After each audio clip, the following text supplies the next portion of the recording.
I could tell you that there's a big issue this year with some of this thing called anthracnose. What happens is these varieties, when they receive a little too much cool weather, will oftentimes express their dissatisfaction by making way too many male flowers. The best prevention is to grow at least some varieties that are naturally resistant to anthracnose. Allowing more air, sunlight between your trees, and that's mostly a spacing issue. Powdery mildew is in the air, and it's being spread by the breeze, essentially. Sun and airflow is good for mango trees in terms of preventing disease. It's also good for quality of the fruit, too. Here's hoping to a great mango year 2025.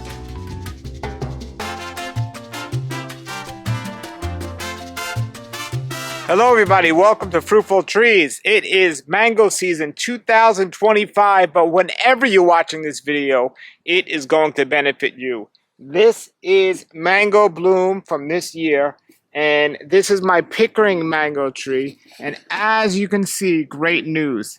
There's a bunch of mangoes forming on this tree, and little mangoes on this tree, and this tree is looking great. So that is great news. Now, there's good news and there's bad news. The good news is this Pickering mango tree is doing wonderful. It always does. It's a great tree. And it's known as a tree that's resistant to many of the diseases that mangoes sometimes get. One of them is called anthracnose. So Pickering, not only is it a dwarf tree, but it's also a tree that's resistant to anthracnose.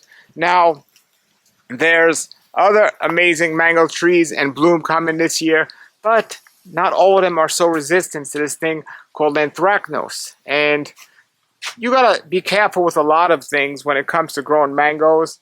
There's something called powdery mildew, which last year was a big problem for many people. This year, it seems because of the weather, and we're gonna find out in today's video why it's an issue.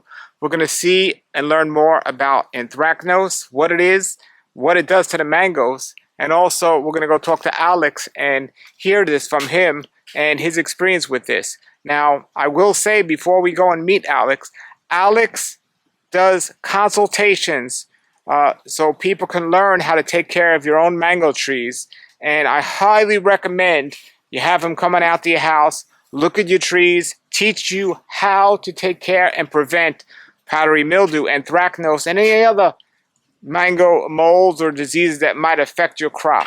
You're working really hard to grow these trees, so you want to make sure you're doing your best to grow them as most efficiently as possible to get the most mangoes out of it. Now, if Alex is not available, you choose not to use his amazing services, there are resources online. Please do the diligence and take time to learn about the mango trees and what to do about them and what not to do about them. It makes a big difference.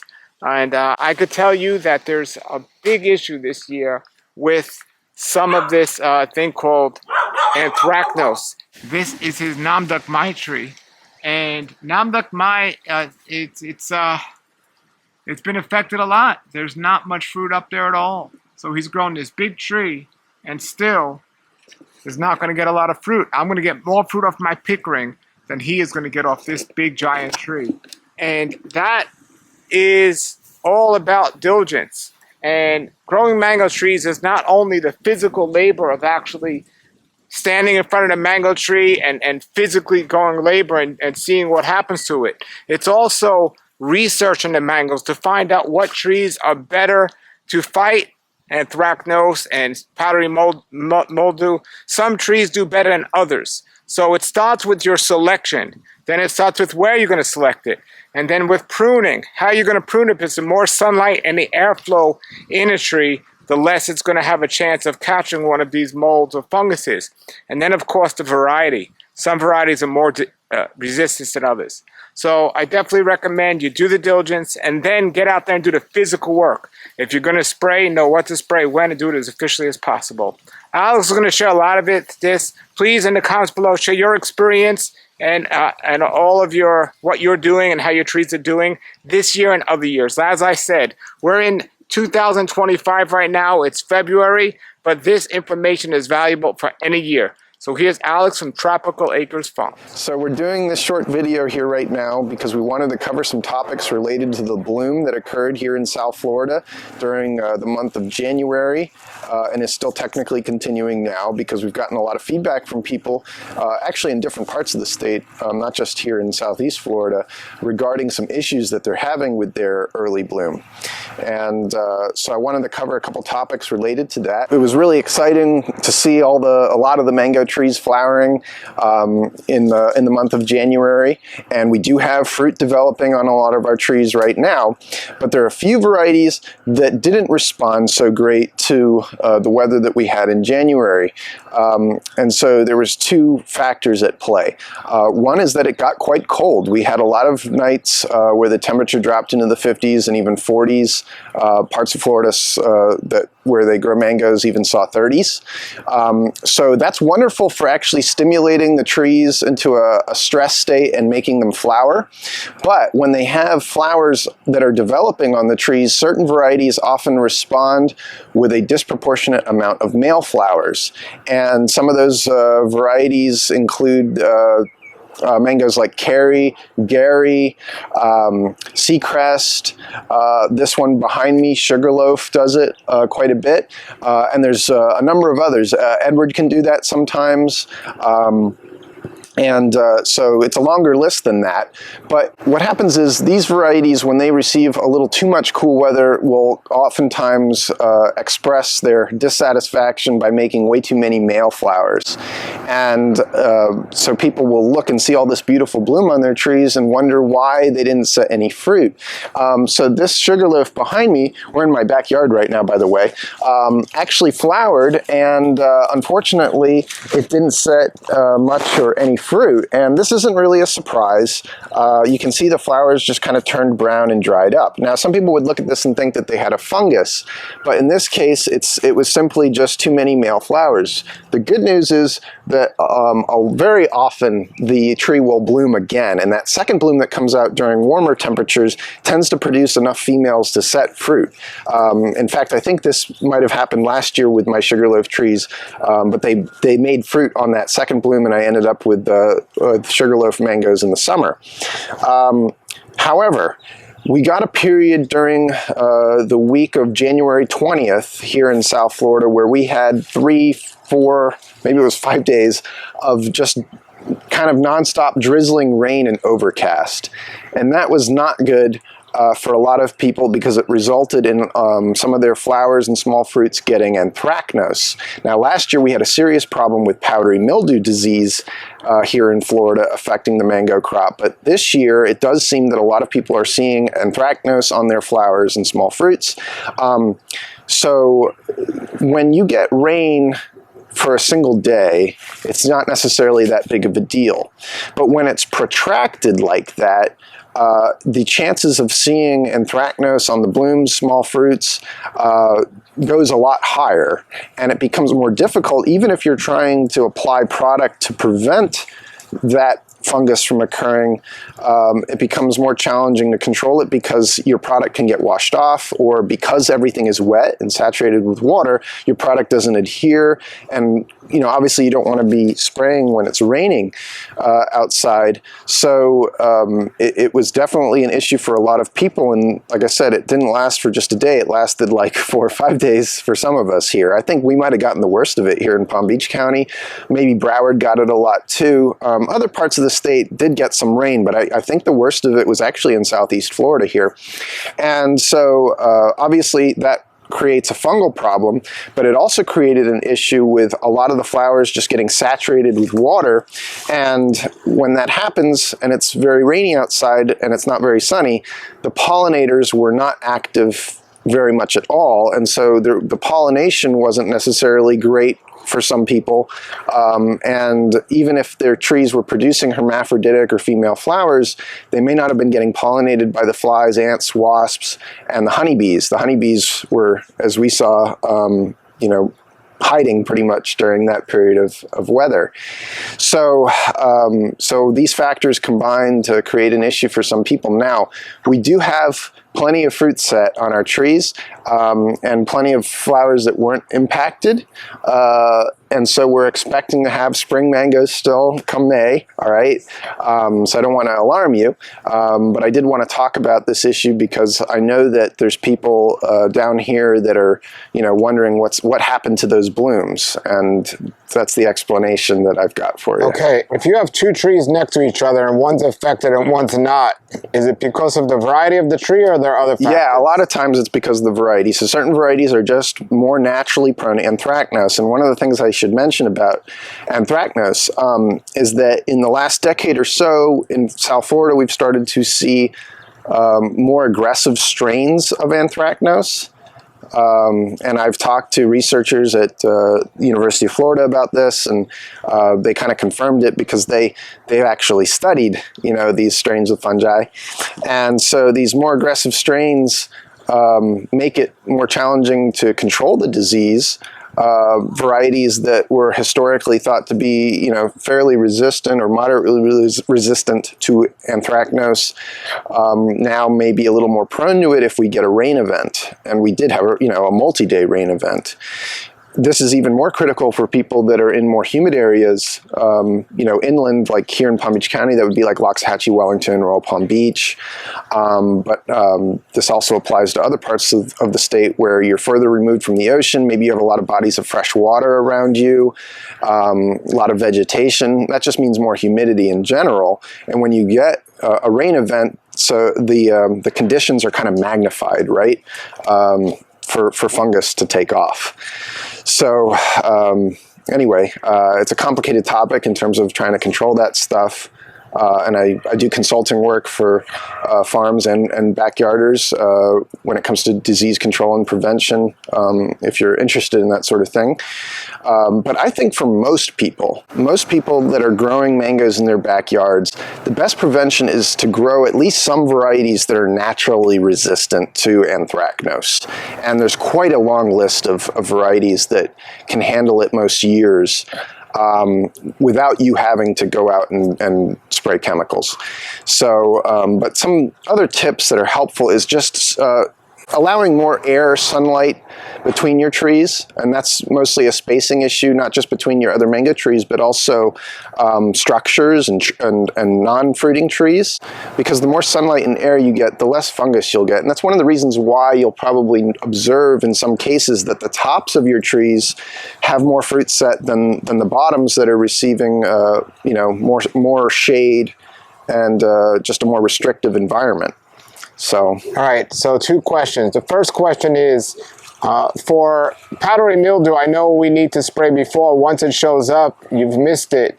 But for this type of issue, is this something, once you see it, you take care of it, or do you should be actively trying to prevent it, actually. It's a lot more effective when you're planning for it to occur. You're assuming that it's going to occur. Unfortunately, a lot of people don't plan, and so it's a reactive process for them, and by that point, a lot of times the damage has already been done. It's too late. So if you're trying to prevent disease, you want to plan in advance and act as if it's going to occur, even if it doesn't. So some years we've seen, like last year, powdery mildew was really bad. This year, it's out there, but it's nowhere near as severe this time. And we've seen years where anthracnose was bad and others where it wasn't. And we just kind of act as though it's going to be a problem every year and plan for that. So once you see the powdery mildew, we know it's too late, but what about anthracnose? Once you see it, is it too late? It's usually, well, any damage it's done, it's too late. Now, sometimes like you can have it starting on a panicle, and if you got some fungicide coverage, you can prevent it from spreading. But once like you see a lot of necrosis and the flowers are visibly dying, it's typically too late, unfortunately. Now, I know you have a consultation service where you could help teach people how to prevent this on their trees, but is it ever beneficial if they have the issue to just cut this and cut the whole place? So my recommendation to everybody out there right now, whether your flowers were impacted by fungus or just lack of pollination or just too many male flowers produced, is to go through and break the panicles off if the flowers are totally finished. This one still has a few open flowers, so we'll give it a chance. But like this one here has nothing left, so we'll just break that off. And a lot of times these axillary buds here, okay, will swell up later on and produce new panicles. It's not going to happen every time, but it happens enough that it's worthwhile, in my opinion, if you're growing mangoes in your backyard, to go either snap those things off or cut them off. I find it easier to snap them off. But if you're going to cut them, should they be at the same area? Yeah, you want to cut them here at all? And well, you could cut back here, but I would rather just break them off here, and then these axillary buds can swell up and get used. Because sometimes when you cut them back, the response can be vegetative growth because you're taking leaves off. You're taking off foliage. So my preference is to simply just break the panicle off, and a lot of times that will get them active again. And a lot of times these will fall off on their own. The trees will shed these, but some of them will just stick around, and some of that is cultivar dependent. So certain varieties are great at shedding their panicles, like Edward is really good at just naturally shedding off ones that did not set any fruit, and then going through another cycle of flowering. And we might be able to, at some point soon, do a video on that because, well, we've shown that in videos in the past where they failed to set fruit on the first bloom, and the second one comes from underneath the panicle from those axillary buds, because normally they'll flower off of their terminal buds first, and then the axillary buds are kind of the second option. So I know with powdery mildew, you want to get rid of these as soon as possible, but what about with this? If it sheds, it's on the floor, should you remove it or leave it there? Does it matter? I just let them decompose under the tree. So I mean, like if we were being really strict about it, and we wanted to get as much pathogen out of the orchard as possible, we might throw them in a garbage bag. But I haven't really had much of an issue just throwing them and letting them. But with powdery mildew, you need to get rid of it? Or no, you don't have to. I mean, powdery mildew is in the air, and it's being spread by the breeze, essentially. And there's so many mango trees in South Florida, in people's yards and so forth, like your trees are going to get exposed to it regardless, but whether it becomes an issue or not is kind of dependent on factors like humidity and temperature. Powdery mildew is usually really active if the nighttime temperatures are on the cooler side and it's dry, but it can occur when the temperatures are also higher than historical average. Here that would be like upper 60s or even low 70s as the low at night. You can still see it, okay? But you shouldn't have to feel like you're in trouble if you can't go remove all your panicles and put them in trash bags or whatever. The more critical thing is, try to get some coverage if you've got a variety that's really prone to powdery mildew. And some varieties are not so prone to it. Some aren't as impacted by it as badly, like our Angies and our Pickerings are pretty resistant. I mean, they can still get powdery mildew, but they're able to set fruit through the powdery mildew and still end up with a crop. So this is why, again, I like to emphasize planting at least some varieties that have enough natural disease resistance that if you don't feel like spraying chemicals, or you don't have the opportunity to because life gets in the way, you've got these insurance mango trees that will very often still fruit through any fungus that gets thrown at you. So even if you are somebody that has space for quite a few trees, it makes sense to plant at least a certain amount of these insurance mangoes. And if you're somebody that has very limited space and you don't have room for tons of trees, it's good to start out with some of these ones that have really good natural fungal resistance. In my own backyard here, I've got a lot of Angies and Pickerings because they're so reliable, and if I don't have time to spray my backyard trees, and that does happen, I still get fruit from them. So, and they're not the only ones. Like I planted a Neelam in my yard for that reason. Neelam is typically pretty good for us to fruit through both powdery mildew and anthracnose. And there's a few others that I've got on your here. website under the mango descriptions. When you describe each mango, if they're weak for this disease, then you put it in the description. Yeah, we'll usually say if it has issues with fungus. Sometimes it's kind of limited in terms of sample size. So if we have one tree and we're basing a conclusion off that, it may not be applicable for everybody. So, we'll say how our tree has done, but I can't always make a kind of a blanket generalized statement about how it will do everywhere in regards to fungus, because something can be grown over by the ocean and, have no fungal issues, even if it isn't being sprayed. And then we take it out, 5-10 miles westward, and all of a sudden things start to change. like our dot trees in West Palm Beach can proudly fruit even if we don't spray them. But in Loxahatchee, I had a nightmare trying to get our dot trees to fruit with regularity, and that was even with spraying. So, they can definitely behave radically differently depending on the variety and the locale.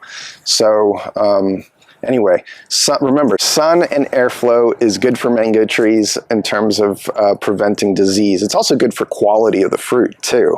So that's important. 2 questions about the fruit. If you get the anthracnose on a lot of the flowers, but some mangoes break through. I know on powdery mildew, then that's good job if they broke through. But what about anthracnose, they're not necessarily out of the clear yet, because as they grow, the chances of them being abscised due to the fungus reduces, but they're pretty susceptible when they're small like that, and the anthracnose can kill that little fruit. Sometimes you'll see some anthracnose spotting on the little mango from the time it's pea size or even BB size and growing, and what will happen is the fruit will survive, but you'll see that fruit becomes kind of marred. It has kind of like scar tissue on the skin, and that is from that anthracnose. But as the conditions perhaps became drier and less favorable to anthracnose, the anthracnose kind of goes away on its own sometimes, and then you just end up with kind of an ugly looking mango perhaps, but a perfectly good mango to eat. But when it's continuing on and it's destructive, a lot of the fruit will continue to turn black and then just drop off the tree. So anthracnose is a trickier fungus to control than powdery mildew. Powdery mildew is not too hard to deal with if you know what you're doing, but anthracnose is definitely a greater challenge. There's also fungi like scab, which often occurs in conjunction with anthracnose and can be destructive. It can cause the fruit to split open. It can make the fruit look like a potato. More likely to occur in more humid areas inland. But it is another disease to think about. So. At that point, if you do have it on the mango, is it any beneficial to spray? Would that help at all? Yeah, sure. So, a product can help prevent it from spreading any further, help prevent it from causing the death of the fruit. So you haven't necessarily missed your window for being able to protect your crop. Okay, so you have a great consultation service, so explain that a little. Like, let's say I have a bunch of trees, which I do, and I want to learn more. Do you come out to people's houses? I've done that. I've done virtual calls as well with people and phone consultations. But yeah, I've done 3 or 4 of these just in the last couple of weeks, where I've gone out to properties and discussed their issues and went over personalized programs for controlling disease and making sure that their trees are optimally healthy and managed properly so that they're more likely to reward them with fruit year after year after year. And, just give them a solid foundation for getting good results from their investments. So, I will travel, there's limits. Like I can't necessarily travel across the state. I do most of my consults within Southeast Florida. But if you're interested in that kind of thing, just reach out to us via email, and we can talk to you. But it's a service that I'm able to offer only during the off season. I don't have time to do it once we get into the thick of mango season. So usually after April, it's really challenging, and I don't usually start doing it again until September, October sometimes. But this time of the year, we're still in February. Today's the 6th of February, by the way. So I'm still doing some consulting right now. Well, you've learned a lot over the years. Time and personal experience have taught you a lot. But if somebody really has a desire to do this and you're not just available during the mango season, do you recommend any resources, a particular book, or it's just something they learn in time? Or how? Yeah, you can, obviously there's communities about mangoes and tropical fruit online. Not everybody uses social media, but there's a number of Facebook groups where you can pose questions to people and you'll get various responses from different people, different perspectives. There's the Tropical Fruit Forum, which I haven't been on in a long time, but there's lots of not just current posts, but like old posts on there that you can search through the search bar function, and you can see some of the discussions that people in the community have had over the years, and there's definitely valuable information to be gleaned from there. And as far as books, I can't think of any off the top of my head at the moment, but there's absolutely some books out there written about mangoes that cover, you know, some of the horticultural care aspects and disease control and prevention if you wanted to educate yourself. Some of these are probably available in libraries or virtually available online. And I'm sure I'm not the only person offering consulting. You know, Chris might do something like that too. I'm not sure. And probably some other growers too. So obviously there's tons of videos on YouTube, like which you're watching right now, that probably cover some of the topics that you might be interested in as well. So. Up to what time are you available every year? Are you still available this year? I'm still available right now for consulting up until about April, and then it just gets way too busy. So, and then you know, I'm still working now, so it's not like I can do it just any day or any time. But so April, then after to the end, when does it start up again? Where you'll have time? Usually, I start having time again in around September. So but I mean, during mango season, my wife Rebecca and I are pretty much working every day of the week, and I just unfortunately don't have time for it. And that's actually when a lot of people want consulting, is of course during the mango season. So it's tricky, but we have to have a work-life balance. So. Anyway, I do enjoy doing consulting work. I like talking about mangoes, and and obviously it helps supplement my personal income too. So during a time of the year that we're not really selling fruit. So. Great. Well, everybody support Alex and Tropical Acres Farms, and thank you for sharing your information. Yeah, thank you. All right, everybody, that was Alex at Tropical Acres Farms. Definitely, I recommend his services. Contact him. I'll put the link below to Tropical Acres Farms. And again, even with anthracnose, we're excited because it's looking like it's going to be a good mango year. Some of you have already been infected, but stay encouraged because there might be another bloom coming. Just do the best you can with what you got. Some of you have already made your choice of what mango tree you want and have. Some of you have already missed the window to spray for certain things. Regardless, get the knowledge, get the information for future years. But for this year, there's still time to take care of what you have on the tree. So it's still valuable if you're going to spray to spray. It's still valuable if you're going to remove some of the panicles like Alex showed you in the video to do that. And just here's hoping to a great mango year 2025. Please put your comments below because your comments are so valuable to help others, including myself, to know your experience and how your trees are doing this year. So please put your comments, suggestions, tips below, what's worked for you and what you do and how you do it, and also where you're located, because that's important to know as well. All right, if you like this video and you want more like this, please subscribe to this channel. And if you're growing mango trees or any fruit trees here, especially in South Florida, but anywhere, and you'd like me to come on out and film your trees and have you on the show, please contact me. My email's below. I'm so excited to meet other people growing as well and having a passion for it. Until then, if you want to get one of these hats called Fruitful Trees, I also have shirts. You can do that. The link's below. Thanks for watching, everybody. Thanks for subscribing. Have a great day and keep growing.